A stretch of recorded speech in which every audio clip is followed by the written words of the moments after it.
दोस्तों को कि मैं एक बार नीचे से कुछ खा पी कर आता हूँ, मुझे बहुत ज्यादा भूख लगी हुई है। तो वो अपने वाली लाइन को वहीं छोड़कर सीढ़ियों से होते हुए सीधा नीचे आने लगा। लेकिन अभी वो सीढ़ियां आधी ही उतरी थी उसने, और तभी उसको बहुत तेज एक धमाके की आवाज सुनाई थी।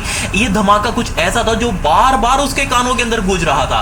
ऐसा लग रहा था जैसे धमाका एक नहीं बहुत सारे धमाके हुए हों। जैसे ये चीज ओवेशी ने सुनी, वो इतना तेज था कि ओवेशी सीधा नीचे जाकर गिरा और अपने हाथ कुछ इस तरीके से ऊपर की तरफ लग लिए जिससे वो अपने आप को प्रोटेक्ट कर सके, अपने आप को बचा सके। बट जैसे ही वो एक्सप्लोजन की आवाज बंद हुई, ओवेशी ने इधर उधर देखा कि क्या वो डिकम्पोज तो नहीं हो गया, यहीं पड़ा पड़ा मर तो नहीं गया। इधर उधर देखने के बाद उसको लगा कि नहीं यार, वो तो अभी तक सेफ है। जैसी ये चीज उसने देखी, वो एकदम से बहुत ज्यादा चौंक गया। वो तुरंत ऊपर की तरफ गया वापिस देखने के लिए कि आखिर ये क्या बीमारी है, एकदम से इतना जोर का पटाखा का आखिर किसने बजाया। बट ऊपर जाते ही ओवेशी ने चिल्लाना शुरू कर दिया कि मुझे लगता है नीचे समुद्र में मौजूद कोई वोल्केनो फट चुका है और उसी की लाइट हमें पहले दिखी थी, उसी के धमाके की आवाज हमने अभी सुनाई है।